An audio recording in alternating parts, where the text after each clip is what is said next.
Welcome into First Take on a Wednesday, halfway through the week. He is Skip Bayless. I'm Molly Kerman. And that's Stephen A. I know, it's Stephen A. Stoops. Not Stephen A. Oh. That's Stephen A. Stoops. Bob Stoops here with us. So excited to have you with us. Stephen A. is in Philly. He'll be with us in just a few minutes there. But let me give you a proper introduction here. He is entering his 17th season as head coach of Oklahoma, has 8 Big 12 championships to his name, and has the second highest winning percentage in college football over the last 15 years. We officially welcome, again, Bob Stoops. Thank you for doing this on short notice. Yes. Thank you. Good to be with you guys. Thank you. I think this guy has something he wants to ask you about last season. Coach, it seems like we do this time every year. And I appreciate and respect the fact that you sort of subject yourselves to us. You know, I say, I'm going to get roasted, but I don't want to roast you. I always disqualify myself every time I talk about the University of Oklahoma football program on this show because I am an extremely emotional and unobjective fan. My grandfather took me to my first game when I was 5 years old, as I've told you before. I have always liked you very much personally, and I have always appreciated what you did for my program. What is this now? You've been there 16 years. 17. I mean, this will be your 17th year. And once upon a time, it was viewed as this renegade, out-of-control program. Then it floundered, and you classed it back up. You took it back to the top of the rankings with class and principle, and I appreciate that.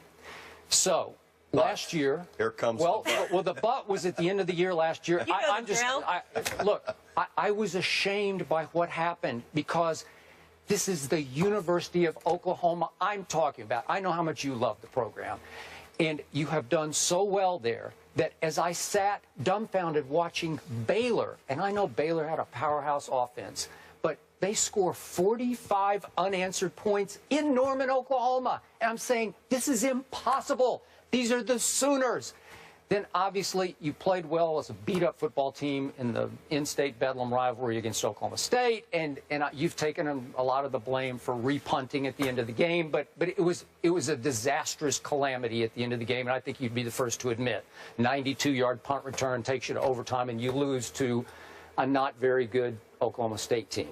Then I don't know if your team just quit on you or what, but to be behind Clemson, a decent football team, but not a great one, 40-0 after 3/4 of a bowl game was incomprehensible to me. So, very simply, now that you've had a little time to sit back, maybe play a couple rounds of golf and reflect on it, what the heck happened at the end of the year? Well, I'm glad I rushed off the bus to jump in for Stephen A. Just come back at me like Stephen A. does. We'll be okay. We appreciate the bottom line, sure, I take responsibility for the end of the year.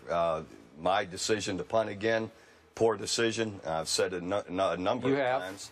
And I don't think we ever got over that. And don't take anything. I'm not taking a thing away from Clemson, a really good football team that had a really good year. We really never moved on maybe as coaches and players. It is my job to get our players in that position. I didn't do a good enough job getting them, prepared and to move on and from that game. And therefore, again, Clemson, though, a really good team, not taking a thing away from them. They beat us good in the bowl game. And so it's our job to recover and to move on from it. And we've had a lot of really good years. I think 12 of the previous 14 years ahead of that, we've had 10 or more wins, and no other team in the country has done that. Okay, so 45 unanswered by Baylor, and I know they were explosive, but you, as a defensive football coach, you had to be ashamed of that. Yes and no. As a team, we didn't play very well the second half of that game. Give Baylor credit. They've scored a lot of points on everyone. I think they played the #1 defense in the country in Michigan State in the bowl game, and I think the score was 42-41. And Michigan State, Baylor missed a field goal late at the end of the game, or they would have won it. So they put a lot of yards and points on everybody. And so really to beat them, you've got to hold serve. Your offense has to be able to match up with them and score like that. And in the end, back and forth, we weren't able to do that. Okay, so how much did last year hurt your pride? Oh, it kills me to only go 8-5. That's not our standards. Like I told you, we've won 8 Big 12 championships. We've won every BCS bowl game and national championship. No one else has done that. So to go 8-5, that's not our standard, and I'm the first one to. It hurts me more than it hurts anybody. Yep. Even you as a fan. I hope it hurts you more than it hurt me, but I was devastated by the end of the year. Perhaps I got over-emotional, but at the end of the regular season, I said, hey, Coach Stoops has been there now for 16 seasons. Maybe it's time for him to move on and this program to move on. Maybe sometimes they just get tired of hearing your voice. And I also said on this show, sitting in this chair, if Bob Stoops goes somewhere else, he will be a big success somewhere else. But maybe he needs a change of scenery, and so do, quote unquote, we need a change of scenery. Your reaction to that? Well, you know, that can be the case sometimes. I don't feel that way personally. I love what I do, the people I work for. Again, we've got a long track record that's very successful, more so than maybe anybody else. But in the end, I love what I'm doing. I really love my players. I believe we've got an opportunity this year to do better than what people think, but we've got to go make that happen. You do. You've had, I think, numerous opportunities to jump to the National Football League when the program's riding high. Do you ever look back at all and regret not taking any of those chances? No, because at this point in my life, the way everything has gone, and again, the people I'm working with and at the university and the age of my family, it's been perfect. I've loved what we've been able to do at Oklahoma. The kids are what now? I have a daughter that just turned 19, is going to be a freshman in college. And I have two sons, identical twin sons, that are 16, going into their sophomore in high school. So for where we're at in our life right now, this has been great. So going into next year, I remember Todd McShay, I know you know Todd, he did sideline at your Tulsa game, remember the rain game at Tulsa, and was raving about your talent level. And I believe Todd said this could be as talented a football team as there is in the country. And you were picked high last year, I don't know, top 5, maybe consensus by the polls. Where is that talent level now going into this football season? I feel we've got a very talented team. We've got a good football team. You know, anytime you graduate some players or they move on to the NFL, you've got to replace some guys. But I feel we have guys in place that are good football players to take over for them. So I feel that we've got a team that can compete for a championship. Quarterback, maybe a two-way, maybe a three-way battle. What's your gut feeling right now on which way you would go there? There's way too many practices and way too much time from now to our first game for me to decide that. I want to see those guys continue to compete for it and just want to see who's going to be the most consistent at making the plays that are there and running our offense, moving the chains, and who's going to avoid the really poor plays that really hurt us, you know, the turnovers that really can, you know, break your back. Who can avoid those? Where would they rank right now? Do you have a depth I'm not chart? going to. No? You know, Baker Mayfield and Trevor Knight are really neck and neck, and Cody Thomas is right on their heels. He really made a lot of progress through the spring, and we really like the direction he's going as well. Trevor Knight seems like a great young man. Is that fair to say? He's a fabulous just person. All-time. Yeah, he's everything you want in a student athlete. Do you think you have, maybe that you stuck with him a little too long last year just because he's so likable? No. You know, the guy's earned, you know, his way on the field and everything that he's done, and guys around him have to support him. I think at every level of football, too much is put on just the quarterback. The players around him have to play well, too. He had a great game against Alabama, the previous bowl, obviously, the Sugar Bowl. An all-time great night, but maybe is it possible to say Alabama didn't show up for that game the way you guys didn't show up for the Clemson game? Well, again, I'm not making excuses for our Clemson guy. I complimented Clemson. They played a heck of a game, and they're a really good football team. And I don't need to go all the way back to the Sugar Bowl in Alabama.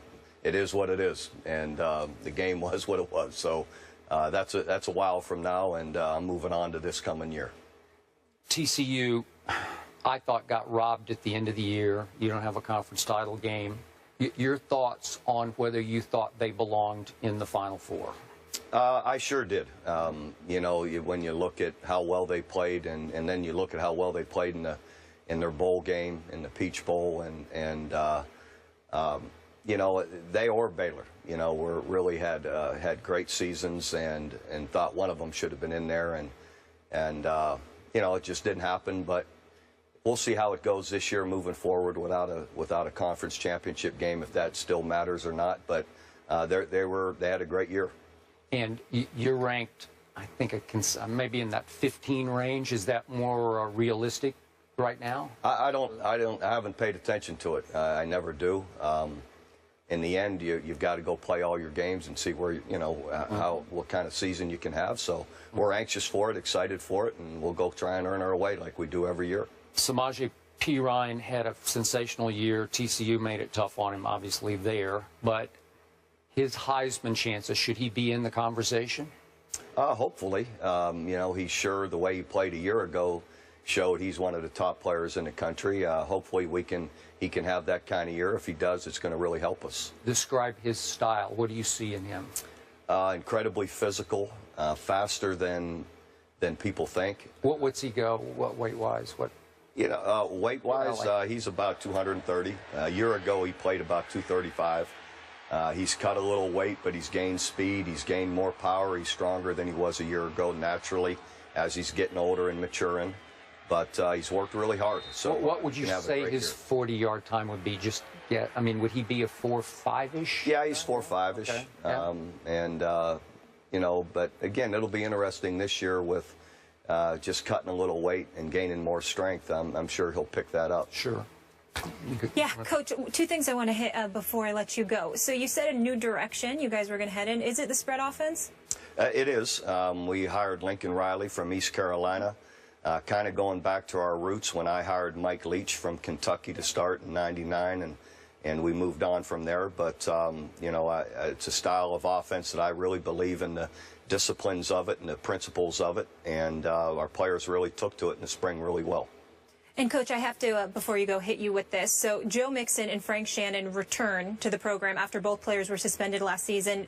Mixon punching a female student in a restaurant, and Shannon was found guilty violating the school's sexual misconduct policy. This has been a problem across all of college football, not just your school specifically. What changes have you seen from those players moving into this year? Well, first of all, there's no place for it. It's always wrong, and in all situations, in all circumstances, violence against women in any form is wrong. And they've been disciplined, and they have been punished. You know, all situations are always different, and circumstances can be different, but it's still always wrong.